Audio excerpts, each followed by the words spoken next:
প্রশ্নে সব রাজনৈতিক দল ঐক্যবদ্ধ। প্রধান উপদেষ্টার সঙ্গে বৈঠক শেষে আসিফ নজরুল সাম্প্রদায়িক সম্প্রীতি অটুট রাখার প্রত্যয়। বাংলাদেশ নিয়ে ভারতকে মিথ্যাচার বন্ধের আহ্বান মির্জা ফখরুলের। শেখ হাসিনার পতনে বিজেপির মাথা খারাপ হয়ে গেছে বললেন রিজভী। নির্বাচনে অপরাধে জড়িতদের বিচার করার কথা ভাবছে ইসি ও সংস্কার কমিশন। নির্বাচন সুষ্ঠু করাই লক্ষ্য জানালেন বদিউল আলম। এবং মুক্তিযুদ্ধের সঠিক ইতিহাস সন্নিবেশে প্রণয়ন হচ্ছে পাঠ্য বই। থাকছে জিয়ার স্বাধীনতা ঘোষণা সহ জুলাই অভ্যুত্থানের কীর্তিগাথা।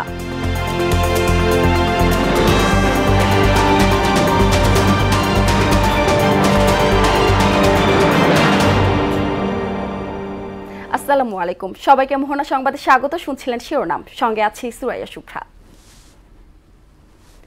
এবার বিস্তারিত। দেশ সার্বভৌমত্ব ও অস্তিত্বের প্রশ্নে সব রাজনৈতিক দল ঐক্যবদ্ধ। একই সঙ্গে যে কোনো উস্কানির মুখে সাম্প্রদায়িক সম্প্রীতি অটুট রাখার প্রত্যয় ব্যক্ত করেছে রাজনৈতিক দলগুলো। রাজধানীর ফরেন সার্ভিস একাডেমিতে রাজনৈতিক দলগুলোর সঙ্গে প্রধান উপদেষ্টার বৈঠকে তারা এসব কথা বলেন। বৈঠক শেষে আইন উপদেষ্টা ডক্টর আসিফ নজরুল জানান, বাংলাদেশকে দুর্বল ও নতজানু ভাবার কোনো অবকাশ নেই। আরও জানাচ্ছেন ওবায়দুল হক মারুফ। দেশের সাম্প্রতিক পরিস্থিতি নিয়ে ফরেন সার্ভিস একাডেমিতে রাজনৈতিক দলগুলোর সঙ্গে বৈঠক করেন প্রধান উপদেষ্টা ডক্টর মোহাম্মদ ইউনূস। আওয়ামী লীগ সমর্থিত জোট ও জাতীয় পার্টি ছাড়া বৈঠকে অংশ নেন দেশের সকল রাজনৈতিক দলের প্রতিনিধিরা। প্রধান উপদেষ্টার সঙ্গে রাজনৈতিক দলগুলোর বৈঠক শেষে গণমাধ্যম কর্মীদের সঙ্গে কথা বলেন আইন উপদেষ্টা ডক্টর আসিফ নজরুল। সাফ জানান, বাংলাদেশকে দুর্বল ও নতজানু ভাবার কোনো অবকাশ নেই। ভারতে যে বাংলাদেশ বিরোধী বিভিন্ন তৎপরতা চলছে, বাংলাদেশের উপ হাইকমিশনে হামলা, বাংলাদেশ বিরোধী প্রচারণা, বাংলাদেশের অভ্যন্তরীণ ব্যাপারে হস্তক্ষেপ, এসবের তীব্র নিন্দা জানানো হয়েছে। ভারতের সাথে বাংলাদেশের যত চুক্তি হয়েছে গত 15 বছরে ফ্যাসিস্ট শাসন আমলে, সেটা প্রকাশ করার দাবি করা হয়েছে এবং একই সাথে সাথে রামপাল সহ বাংলাদেশের জন্য ক্ষতিকর যে সমস্ত চুক্তি আছে সেগুলি বাতিল করার দাবি করা হয়েছে। এ সময় দেশ সার্বভৌমত্ব ও অস্তিত্বের প্রশ্নে সব রাজনৈতিক দল একসাথে কাজ করবে বলে জানান প্রতিনিধিরা। একই সঙ্গে যে কোনো উস্কানির মুখে সাম্প্রদায়িক সম্প্রীতি অটুট রাখার প্রত্যয়ও জানান তারা। জনগণ একটি রোডম্যাপ পেলে, নির্বাচনমুখী হয়ে গেলে যে সকল ষড়যন্ত্র এখন আপনারা দেখতে পাচ্ছেন, এইসব ষড়যন্ত্র আর কেউ করতে সাহস পাবে না। এক্সট্রিমিজম বা চরমপন্থা যে দিক থেকে আসুক, আমরা তাকে ঘৃণা করি। এটাকে আমরা কোনো অবস্থায় প্রশ্রয় দিব না এবং মেনে নেব না। চূড়ান্ত সফলতা অর্জন না হওয়া পর্যন্ত আমাদের পক্ষ অটুট এবং মজবুত থাকবে। চূড়ান্ত সফলতা এসে যাওয়ার পরেও প্রিয় দেশের জন্য আমরা ঐক্যবদ্ধ থাকব। আন্তর্জাতিক গণমাধ্যম সহ বিভিন্ন খ্যাতনামা প্রতিষ্ঠানে যারা কর্মরত, তাদেরকে নিয়ে সোশ্যাল মিডিয়া, মেইনস্ট্রিম মিডিয়ায় এই অপপ্রচার এবং প্রোপাগান্ডার বিরুদ্ধে একটা সঠিক ক্যাম্পেইন করার জন্য আলোচনা হয়েছে। বৈঠক থেকে ভারতে বাংলাদেশ হাইকমিশনে হামলা, দেশের অভ্যন্তরীণ বিষয়ে হস্তক্ষেপ এবং বাংলাদেশ বিরোধী প্রচারণার কড়া নিন্দা জানানো হয়। ভারতের এই আগ্রাসী মনোভাবের বিরুদ্ধে বাংলাদেশকে আন্তর্জাতিক অঙ্গনে নিজেদের মিত্রদেরকে নিয়ে নিজেদের অবস্থানকে শক্তিশালী করার জন্য আমরা মতামত দিয়েছি ও পরামর্শ দিয়েছি। ওবায়দুল হক মারুফ, মোহনা সংবাদ, Dhaka.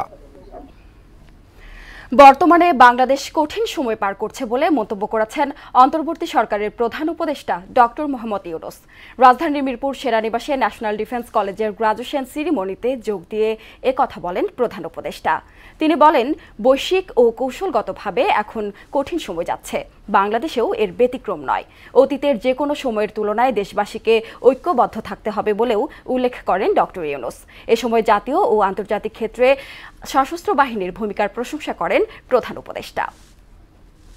Your commitment to safeguarding our nation has been exemplary. Bangladesh Armed Forces symbolizes resilience, patriotism, and steadfast dedication to peace. Your continuous efforts during national crises like disasters, political unrest, and pandemics demonstrate your readiness to respond and your unwavering dedication to the well-being of our citizens. In addition, your contributions to global peace, to the United Nations, is internationally acclaimed. আগামী 10 December ঢাকায় আসতে পারেন ভারতের পররাষ্ট্র সচিব বিক্রম মিস্ত্রি। তার সফরকালে চলমান পরিস্থিতি সহ বিভিন্ন বিষয়ে আলোচনা হওয়ার কথা রয়েছে। সবকিছু ঠিক থাকলে এটি হবে গত আগস্টে ডক্টর মোহাম্মদ ইউনূসের নেতৃত্বাধীন অন্তর্বর্তী সরকার দায়িত্ব নেয়ার পর ভারতীয় কোনো জ্যেষ্ঠ কর্মকর্তার প্রথম ঢাকা সফর। সফরকালে ভারতের পররাষ্ট্র সচিব এবং পররাষ্ট্র উপদেষ্টার সঙ্গে বৈঠকে বসবেন বিক্রম মিস্ত্রি। প্রধান উপদেষ্টার সঙ্গেও বৈঠক করার সম্ভাবনা রয়েছে। নয়াদিল্লি সূত্রে এসব তথ্য জানা যায়। ক্ষমতায় আসলে অবৈধভাবে পাচার হওয়া টাকা ফেরত আনা হবে বলে জানিয়েছেন বিএনপির ভারপ্রাপ্ত চেয়ারম্যান তারেক রহমান। বুধবার চট্টগ্রাম নগরের ইঞ্জিনিয়ার্স ইনস্টিটিউটে বিএনপির রাষ্ট্র সংস্কারে 31 দফা নিয়ে নেতাকর্মীদের প্রশিক্ষণ কর্মশালায় ভার্চুয়ালি যুক্ত হয়ে তিনি কথা বলেন। প্রশিক্ষণে জেলার বিএনপি ও পেশাজীবী সংগঠনের নেতারা অংশ নেন। এ সময় তারেক রহমান দলীয় নেতাকর্মীদের বিভিন্ন প্রশ্নের উত্তর দেন। কর্মশালা উদ্বোধন করেন বিএনপির স্থায়ী কমিটির সদস্য আমির খসরু মাহমুদ চৌধুরী। বলেছেন আন্তর্জাতিক ভাবে যে কতগুলো ফোরাম আছে, জাতিসংঘ সহ ওয়ার্ল্ড ব্যাংক সহ কতগুলো ফোরাম আছে, অবশ্যই তাদের সহযোগিতা আমরা নেব। এর বাইরেও আন্তর্জাতিকভাবে কতগুলো প্রাইভেট সংস্থা আছে, তাদের সাথেও আমরা কথা বলবো। অর্থাৎ আমাদের দেশের সম্পদ, দেশের মানুষের সম্পদ যে এনে দিতে পারবে আমরা তার সাথেই কথা বলবো, তার মাধ্যমেই আমরা দেশে ফেরত আনবো সেগুলো। বাংলাদেশ নিয়ে ভারতকে মিথ্যাচার ও অপপ্রচার বন্ধের আহ্বান জানিয়েছেন বিএনপি মহাসচিব মির্জা ফখরুল ইসলাম আলমগীর। আর দলের সিনিয়র যুগ্ম মহাসচিব রুহুল কবির রিজভী বলেন, শেখ হাসিনার পতন মেনে নিতে পারছে না বলেই ভারতীয় গণমাধ্যম ও বিজেপি সরকার বাংলাদেশ নিয়ে ষড়যন্ত্র করছে। আরও জানাচ্ছেন তামজিদ ভুঁইয়া। যুক্তরাজ্যের স্থানীয় সময়ে মঙ্গলবার লন্ডনে এক সমাবেশে যোগ দেন বিএনপি মহাসচিব মির্জা ফখরুল ইসলাম আলমগীর। বক্তব্যে তিনি বলেন, ভারত সরকার মিথ্যাচারের মাধ্যমে বাংলাদেশের মানুষকে বিভ্রান্ত করার চেষ্টা করছে। আজকে অত্যন্ত দুর্ভাগ্যজনকভাবে একটা ভ্রান্ত ধারণা ছড়িয়ে দিচ্ছে কিছু মানুষ, বাংলাদেশে সংখ্যালঘুদের উপরে নির্যাতন হচ্ছে। এই ফেক একটা ইনফরমেশন, এই ডিসইনফরমেশন ছড়িয়ে দিয়ে বাংলাদেশে আবারও একটা সমস্যা সৃষ্টি করবার পায়ে তারা চলছে। এদিকে ভারতের আগরতলায় সহকারী হাই কমিশনে হামলার প্রতিবাদে বিক্ষোভ মিছিল করে বাংলাদেশ পূজা উদযাপন ফ্রন্ট। জাতীয় প্রেস ক্লাবের সামনে বিক্ষোভ মিছিল পূর্ব সমাবেশে বক্তব্য রাখেন বিএনপি নেতারা। বাংলাদেশের 1 ইঞ্চি জমি নিয়ে যদি কোনো ষড়যন্ত্র হয়, আমরা সশস্ত্র সংগ্রাম করতে এই দেশে প্রস্তুত। দলের সিনিয়র যুগ্ম মহাসচিব রুহুল কবির রিজভী বলেন, শেখ হাসিনার আমলে সংখ্যালঘুরা সবচেয়ে বেশি নির্যাতিত হয়েছে, কিন্তু ভারত তখন কোনো প্রতিবাদ করেনি। শিশু থেকে শুরু করে তরুণরা অকাতরে জীবন দিল, তাদের রক্তাক্ত লাশ পড়ে থাকলো, গোটা বিশ্ব কেঁদে উঠেছে। এতখানি অন্ধ যে শেখ হাসিনাকে রক্ষা করার জন্য আপনারা বাংলাদেশের মানুষের বিরুদ্ধে, আন্দোলনকামী মানুষের বিরুদ্ধে, শহীদ মুগ্ধর বিরুদ্ধে, শহীদ আবু সাইদের বিরুদ্ধে আপনারা আপনাদের প্রচারণা যেটা চালাচ্ছেন। অন্য দেশের প্রভু সুলভ আচরণ বন্ধ করতে দিল্লির প্রতি আহ্বান জানান তিনি। গোপালগঞ্জে কোনো হিন্দু পরিবার এর মধ্যে আগুনে পড়ে মরেছে, কেউ পুড়িয়ে মেরেছে? এত বড় মিথ্যা, এত বড় অপপ্রচার। ভারত বলে গণতান্ত্রিক দেশ, ভারত বলে সেকুলার দেশ, ভারত বলে ধর্মনিরপেক্ষ দেশ, আর তাদের মিডিয়া আজকে খেয়ে না খেয়ে বাংলাদেশের বিরুদ্ধে অপপ্রচার করছে।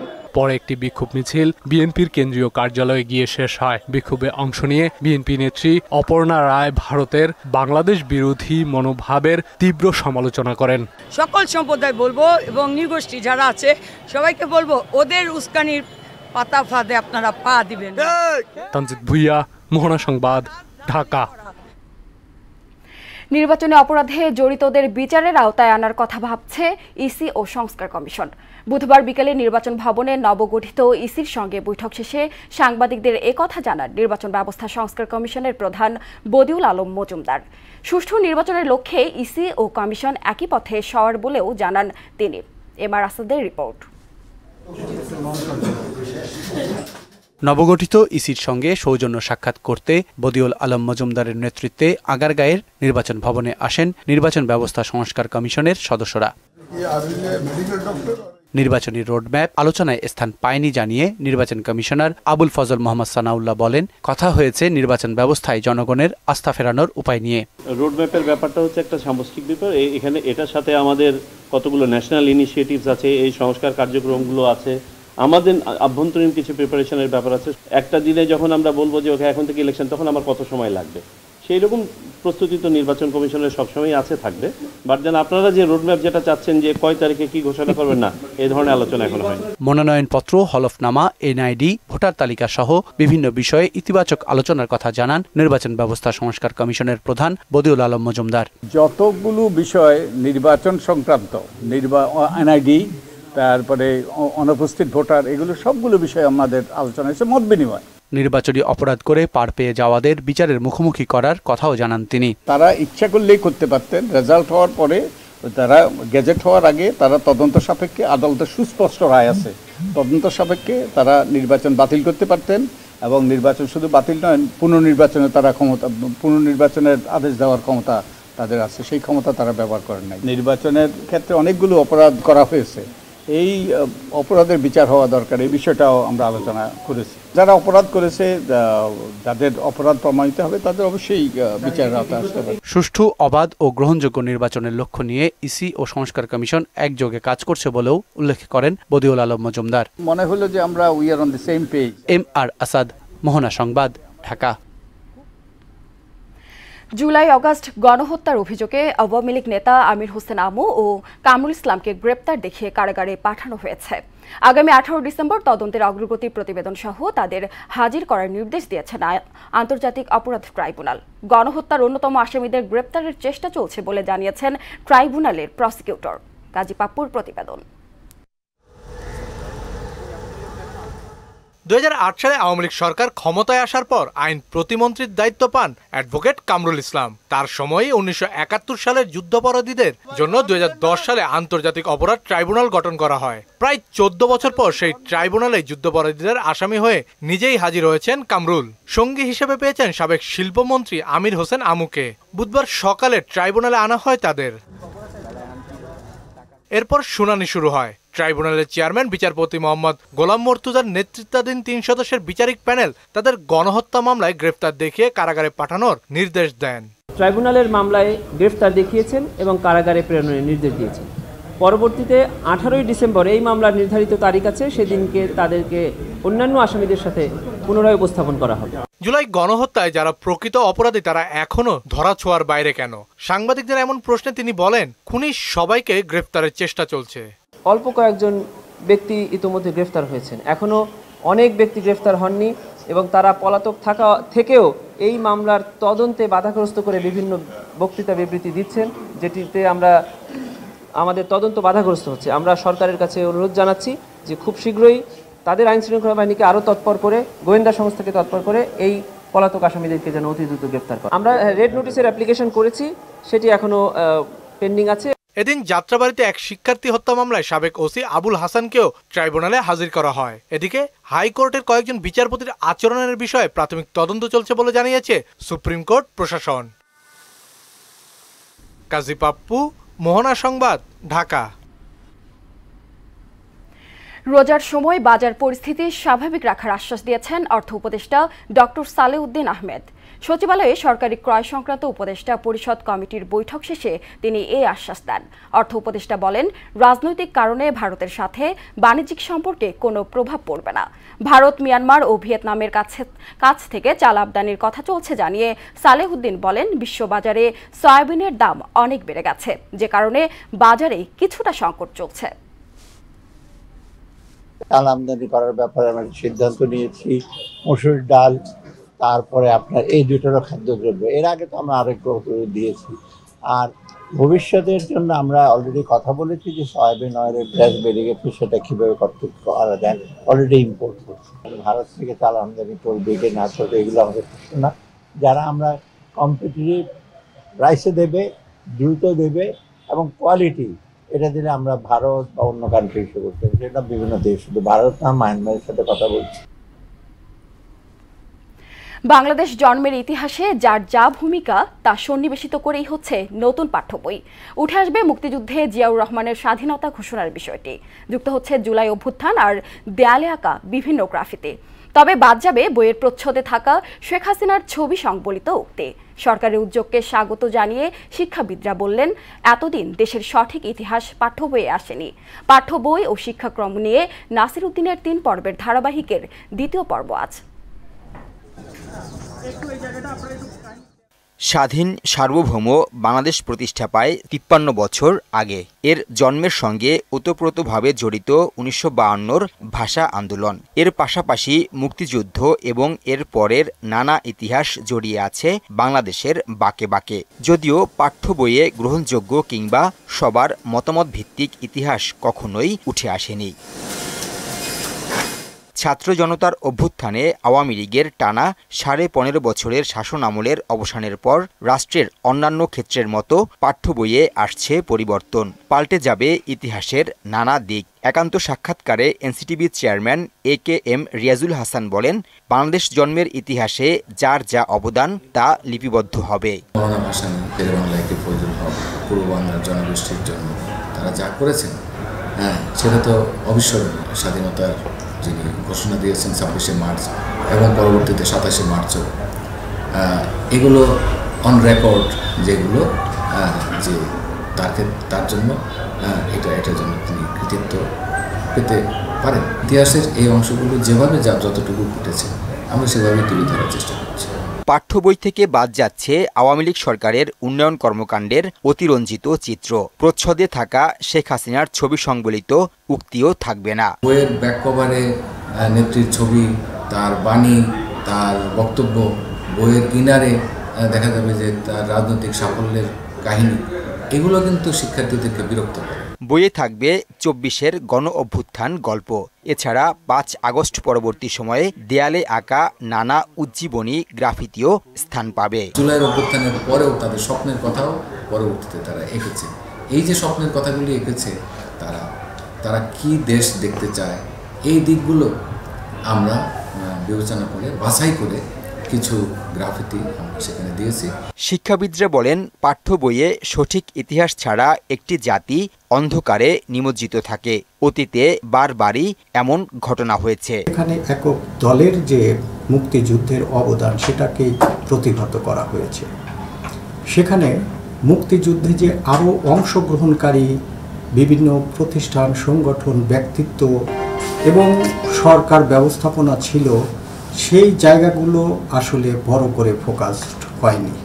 ধর্মীয় ও সামাজিক মূল্যবোধের সঙ্গে সাংঘর্ষিক এমন বিষয় পাঠ্য বই থেকে বাদ দেয়া উচিত বলেও মত দেন বিশেষজ্ঞরা। আকাঙ্ক্ষাকে লালন করে আমাদের শিক্ষা ব্যবস্থাপনায় আনতে হবে। নাসির উদ্দিন, মোহনা সংবাদ, ঢাকা। কাজ করে। বিজয়ের মাস ডিসেম্বর প্রসঙ্গ।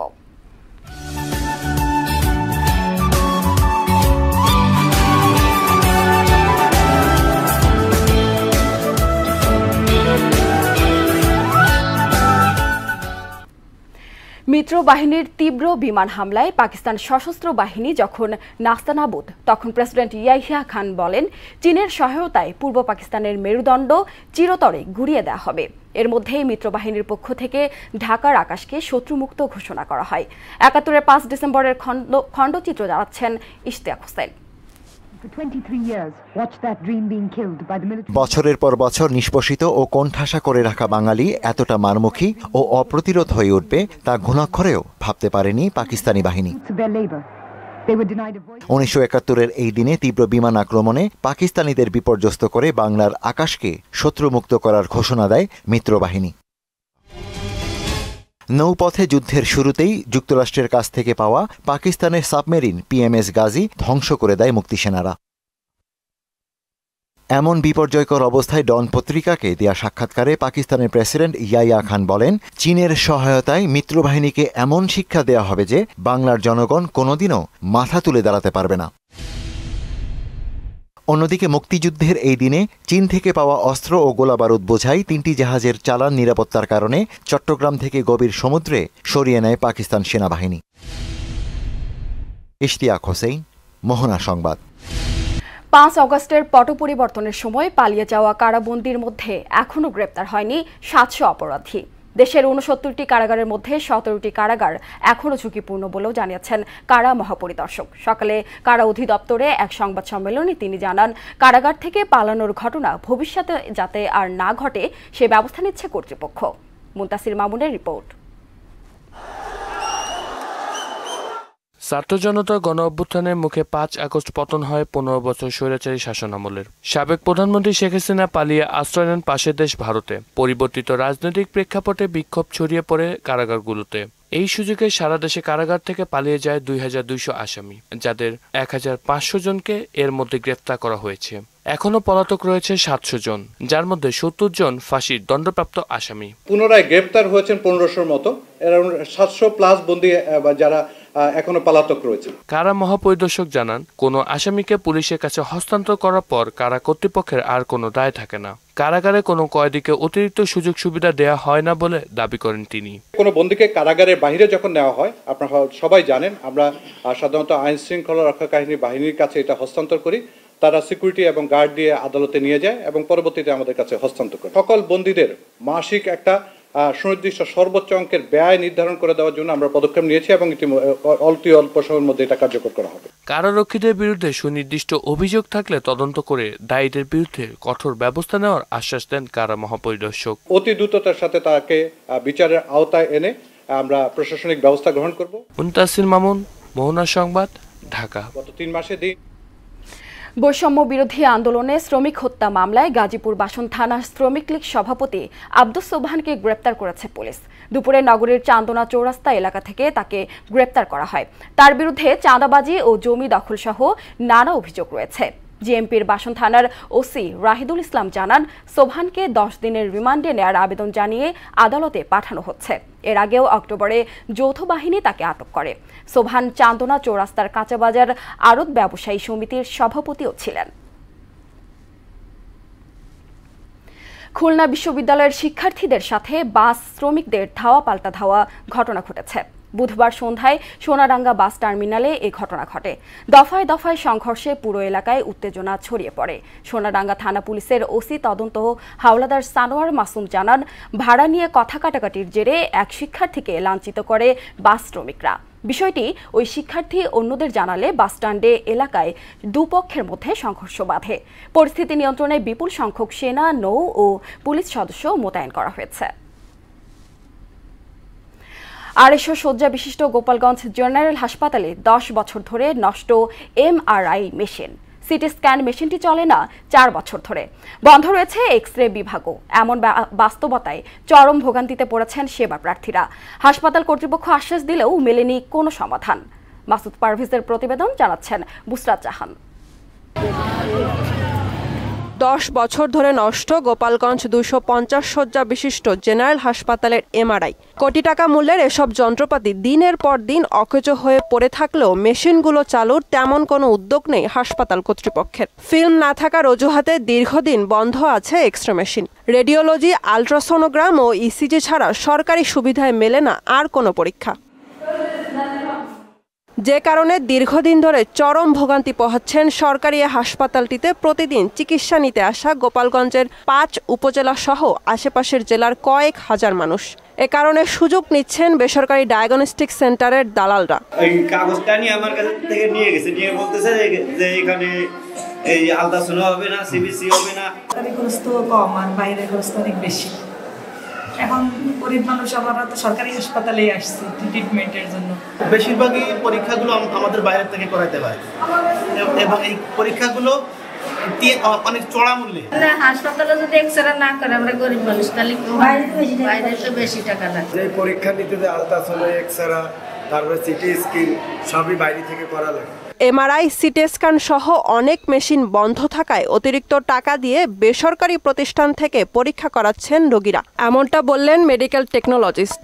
ওই সিটি স্ক্যান হচ্ছে না, এমআরআই নষ্ট, এই এক্সরে ফিল্মের সংকট, ইকো তো মেশিন অনেক আগেই নষ্ট হয়ে গেছে। সমস্যার কথা স্বীকার করে হাসপাতালের তত্ত্বাবধায়ক ডাক্তার জীবিতেশ বিশ্বাস বললেন, সমস্যা সমাধানের চেষ্টা অব্যাহত আছে।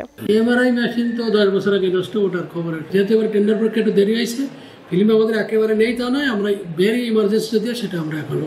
বিষয়টি গুরুত্ব দিয়ে হাসপাতাল কর্তৃপক্ষ যথাযথ ব্যবস্থা নেবে এমন প্রত্যাশা সেবা গ্রহীতাদের। বুশরাত জাহান, মোহনা সংবাদ। সৌন্দর্য বর্ধনের জন্য 14টি পুকুর খনন ও সংস্কার করছে রাজশাহী সিটি কর্পোরেশন। পুকুর সংরক্ষণে প্রায় 60 কোটি টাকা ব্যয়ে জলাশয়গুলোর চারপাশে সবুজায়ন না করে মোড়ানো হয়েছে কংক্রিটের আবরণে, যদিও কোনোটির মালিক সিটি কর্পোরেশন নয়। সানিউল আলম রাজুর প্রতিবেদন, জানাচ্ছেন মাহমুদ হোসেন। রাজশাহী নগরীতে বড় বড় পুকুর ছিল শহরটির ঐতিহ্য। সংস্কারের নামে সেই পুকুরের চারপাশ ভরাট করে বিনোদন পার্ক বানিয়েছে সিটি কর্পোরেশন। বিশাল আয়তনের পুকুরগুলো হারিয়েছে তার অতীতের আকার। 3 দশক আগে রাজশাহী নগরীতে 2500 পুকুর থাকলেও এখন রয়েছে 5 শতাধিক। বক্ষব্যাধি হাসপাতালে 2টি পুকুরই শুধু নয়, নগরীর প্রায় 9টি পুকুর সংস্কার করছে সিটি কর্পোরেশন। সংস্কারের নামে পুকুরগুলো ছোট হওয়ায় ক্ষোভ জানিয়েছেন স্থানীয়রা। এই প্রাচীর বরাবর আমাদের পুকুর ছিল, ঠিকাদারেরা কাজ করতে লাগলো, তখন পুকুরটা আমাদের ছোট করে দিল। পুকুরটা বড় ছিল, তো সংস্কারের জন্য এটা এখন ছোট করে দেওয়া হলো। আমাদের এই পুকুরগুলো সংস্কার হবে, সেই জন্য আগামী অর্থ বছরে এই পুকুরগুলো যেন আমরা লিজ না দিই, সেই জন্য ওনারা অনুরোধ জানাইছে। বিশালাকার পুকুর ছোট হয়েছে স্বীকার করে সিটি কর্পোরেশন বলছে, আগের মেয়রের সময় নেয়া প্রকল্পগুলো শেষ করছেন তারা। আমাদের কাজগুলো শেষ করতে হবে, আর ফিনিশিংটা আসলে নিশ্চয়ই ভালো লাগবে। ডিজাইনগুলো ভালো হয়েছে, ছোট হয়েছে এটা তো স্বতঃসিদ্ধ কথা, আপনাদের সাথে আমরাও একমত। নগরীর যে পুকুরগুলো টিকে রয়েছে সংস্কারের নামে কোটি কোটি টাকা ব্যয়ে সেগুলোর আয়তন ছোট করা কতটা জনবান্ধব বা পরিবেশ বান্ধব তা নিয়ে প্রশ্ন তুলছেন পরিবেশবাদী সংগঠনগুলো। যেসব প্রতিষ্ঠান পুকুর সংরক্ষণ করবে তারাই এখন পুকুর ভরাট করছে। আমরা এর আগে দেখেছি রাজশাহী সিটি কর্পোরেশন অনেকগুলো পুকুর ভরাট করে ছোট সুইমিং পুল বানিয়েছে। সংশ্লিষ্ট বিষয়ে পরিবেশবিদদের পরামর্শ না নিয়ে অদক্ষ অপদার্থ পরিকল্পনা যারা করছেন সেই প্রকৌশলীরা এই রাজশাহী নগরীকেই তো অনেকটা ধ্বংস করে ফেলেছেন। 3 দশক আগে রাজশাহী নগরীতে 2500 পুকুর থাকলেও এখন রয়েছে মাত্র 5 শতাধিক। রাজশাহীর ঐতিহ্যের প্রতীক পুকুরগুলো রক্ষায় কার্যকরী পদক্ষেপ নেবে কর্তৃপক্ষ, এমনটাই প্রত্যাশা রাজশাহীবাসীর। মাহমুদ হোসেন, মোহনা সংবাদ। দেশের বাইরের খবর। ফিলিস্তিনের অবরুদ্ধ গাজা ভূখণ্ডে ইসরায়েলি বর্বরতায় আরও 36 ফিলিস্তিনি নিহত ও আরও 96 জন আহত হয়েছেন। এতে উপত্যকাটিতে নিহতের সংখ্যা ছাড়িয়ে 44,500। গত বছরের অক্টোবর থেকে চলা এই হামলায় আহত হয়েছেন আরও লক্ষাধিক ফিলিস্তিনি। অনেক মানুষ এখনও ধ্বংসস্তূপের নিচে আটকা পড়ে আছেন, কারণ উদ্ধারকারীরা তাদের কাছে পৌঁছাতে পারছেন না। ইউক্রেনের দখলকৃত অঞ্চল থেকে প্রেসিডেন্সিয়াল বিমান ও তহবিল ব্যবহার করে শিশুদের অপহরণ করেছে রাশিয়া। পরবর্তীতে এই অপহৃত শিশুদের পরিচয় মুছে ফেলে তাদের বিভিন্ন রুশ পরিবারে স্থানান্তর করা হয়েছে। ইয়েল বিশ্ববিদ্যালয়ের স্কুল অফ পাবলিক হেলথের এক গবেষণায় এমন চাঞ্চল্যকর তথ্য উঠে এসেছে। বিস্তারিত কাজী শাহরিনের ডেস্ক রিপোর্টে। প্রায় 33 মাস ধরে চলা ইউক্রেন রাশিয়া যুদ্ধ নিয়ে বিভিন্ন সময় প্রকাশ পেয়েছে চাঞ্চল্যকর তথ্য। এবার মার্কিন পররাষ্ট্র মন্ত্রণালয় সমর্থিত ইয়েল বিশ্ববিদ্যালয়ের এক গবেষণায় দাবি করা হয়েছে, ইউক্রেন রাশিয়া যুদ্ধের প্রাথমিক পর্যায়ে 314 জন ইউক্রেনীয় শিশুকে রাশিয়ায় নিয়ে যাওয়া হয়। পরে ক্রেমলিনের আর্থিক সহায়তায় ওই শিশুদের পরিচয় মুছে বিভিন্ন রুশ পরিবারে স্থানান্তর করা হয়। 2023 সালে রুশ প্রেসিডেন্ট ভ্লাদিমির পুতিন ও দেশটির শিশু অধিকার কমিশনার মারিয়া লোভোভার বিরুদ্ধে ইউক্রেনীয় শিশুদের সরিয়ে নেওয়ার অভিযোগে গ্রেফতারি পরোয়ানা জারি করেছিল আন্তর্জাতিক অপরাধ আদালত। তখন লোভোভা দাবি করেছিলেন, সংঘর্ষপূর্ণ এলাকায় মানবিক কারণে শিশুদের সুরক্ষা দেবার জন্য এমনটি করা হয়েছে। তবে ইয়েলের এ প্রতিবেদনের বিষয়ে প্রতিক্রিয়া জানতে চাওয়া হলে কোনো মন্তব্য করেননি লোভোভার কার্যালয়। গবেষণা প্রধান নাথানিয়েল রেমন্ড অবশ্য জানিয়েছেন, প্রতিবেদনটি তিনি জাতিসংঘের নিরাপত্তা পরিষদে উপস্থাপন করবেন। ইউক্রেনীয় শিশুদের জোর করে রাশিয়ায় স্থানান্তর ক্রেমলিনের পরিকল্পনার অংশ বলেও দাবি করেন তিনি। working with the Duma. এদিকে সামাজিক যোগাযোগ মাধ্যমে ইউক্রেনের প্রেসিডেন্ট জেলেনস্কি বলেছেন শিশুদের ফিরিয়ে আনতে ও এ অপরাধের সঙ্গে জড়িত সবার শাস্তি নিশ্চিত করতে নিরলসভাবে কাজ করছে ইউক্রেন। Закінчення цієї війни не потрібне. কাজী শাহরিন, মোহনা সংবাদ। শেষ করব মোহনা সংবাদ, যাবার আগে শিরোনামগুলো আরো একবার।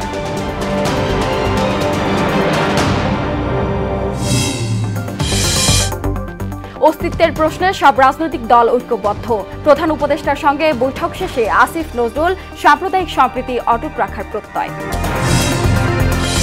বাংলাদেশ নিয়ে ভারতকে মিথ্যাচার বন্ধের আহ্বান মির্জা ফখরুলের, শেখ হাসিনার পতনে বিজেপির মাথা খারাপ হয়ে গেছে বললেন রিজভী। নির্বাচনে অপরাধে জড়িতদের বিচার করার কথা ভাবছে ইসি ও সংস্কার কমিশন, নির্বাচন সুষ্ঠু করাই লক্ষ্য জানালেন বদিউল আলম। এবং মুক্তিযুদ্ধের সঠিক ইতিহাস সন্নিবেশে প্রণয়ন হচ্ছে পাঠ্য বই, থাকছে জিয়ার স্বাধীনতা ঘোষণা সহ জুলাই অভ্যুত্থানের কীর্তিগাথা।